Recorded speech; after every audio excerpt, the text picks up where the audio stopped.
هناك الناشط الإعلامي محمد المذيب. أهلا بك محمد. السلام عليكم أخي. وعليكم السلام ورحمة الله. محمد، كيف هي مجريات الأوضاع اليوم في محافظة درعا؟ نعم أخي الكبير، تستمر معركة جنيف حوران ردا على تخاذل المجتمع الدولي والتهاون بالدم السوري. ففي درعا المحطة كان هناك قصف مدفعي وصاروخي من قبل قوات النظام استهدف حي طريق السد ومخيم درعا منذ الصباح، وذلك تزامنا مع حرب ضاربة يخوضها أبطال الجيش الحر ضد قوات النظام داخل المدينة. كما يقوم أبطال الجيش الحر بدك مواقع تمركز قوات النظام بالمدينة، حيث سمعت صباحا دوي انفجارات عنيفة ناتجة عن الاشتباكات المندلعة بين الجيش الحر وقوات النظام بالقرب من مدرسة 7 نيسان. ترافق ذلك مع قصف عنيف بالمدفعية الثقيلة والصواريخ على أحياء درعا البلد والمخيم. أما في درعا البلد أيضا القصف مستمر إلى هذه اللحظة ومكثف من قبل قوات النظام، حيث استهدفت الأحياء المحررة هناك منذ ساعات الصباح الأولى، وذلك بالتزامن مع استمرار الاشتباكات وتقدم ملحوظ لأبطال الجيش الحر على جبهة حي المنشية بعد تمكنه من تحرير عدة مباني فيها. والطيران الحربي أغار صباح اليوم على المزارع الممتدة بين درعا البلد والحدود الأردنية، كما عاد الطيران الحربي الميج ليغير على أحياء درعا البلد بعد ظهر اليوم.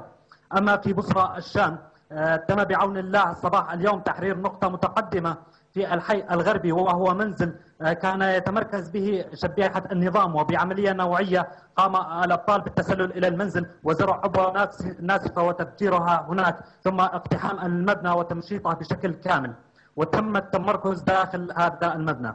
وفي الشيخ مسكين لا تزال اشتباكات مستمرة على الجبهتين الشمالية والغربية بين أبطال الجيش الحر وشبيحة النظام، حيث أوقفوا محاولات اقتحام الأحياء المحررة، وتم قبل قليل تدمير دبابتين لعصابات النظام داخل المدينة وسط قصف عنيف من الشركة المتمركزة داخل اللواء 82.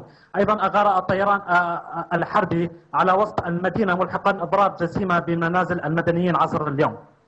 وفي عتمان قامت قوات النظام منذ صباح اليوم بقصف البلدة براجمات الصواريخ والمدفعية وارتقاء عدد من الشهداء نتيجة هذا القصف. أما في الحارة كان هناك انتشار القناصة على المزرعة المجاورة للحاجز الشمالي، وانتشار كثيف للشبيحة على الحاجز مع تفتيش دقيق للآليات وتدقيق بالهويات. تزامن ذلك مع قصف من تل الحارة استهدف مدينة جاسم ونمر. وبالانتقال إلى الريف الغربي سمع أصوات انفجارات عنيفة هزت منطقة وادي اليرموك، ذلك جراء غارتين جويتين للطيران المروحي على قرى ريف القنيطرة الجنوبي المحاذي لريف درعا الغربي. أيضا تم استهداف كل من صيدا والمليحة الشرقية ومنطقة الجيدور وانخل وناحتة بالمدفعية الثقيلة. أيضا قصفت كل من انخل والمزيري بالغرية الغربية وداعل بالطيران، حيث استهدف طيران الغدر مدينة داعل بالبراميل المتفجرة أدى إلى استشهاد شخص وجرح العشرات غالبيتهم من الأطفال والنساء.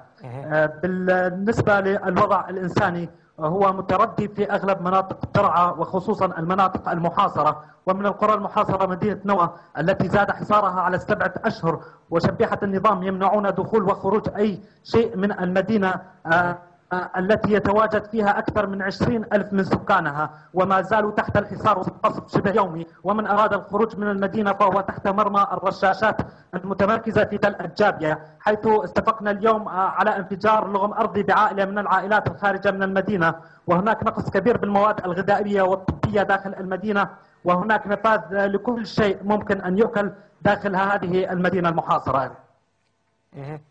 محمد، يعني أريد أن أسأل عن أوضاع اللاجئين السوريين على الحدود السورية الأردنية، عن حركة العبور من وإلى الأردن، وما إذا كانت الحكومة الأردنية تسمح بدخول المصابين والجرحى إلى الأردن. نعم أخي الكريم، النازحين على القرى الحدودية وضعهم مزرم بكل ما تحمل الكلمة من معنى، ونحن تجمع إعلاميين درعا نبكي القرار الصادر عن السلطات الأردنية القاضي بفتح المعابر، ونؤكد لكم بأن هذه المعابر لا تزال مغلقة إلى الآن، حتى الجرحى أغلبهم يستشهدون على الحدود السورية الأردنية بسبب الساعات الطويلة التي يقضونها بانتظار موافقة الدخول من جهة، ومن جهة أخرى بسبب المعاملة السيئة التي يتلقونها من حرس الحدود الأردنية. شكرا لك محمد المذيب، كنت معنا من درعا. ينضم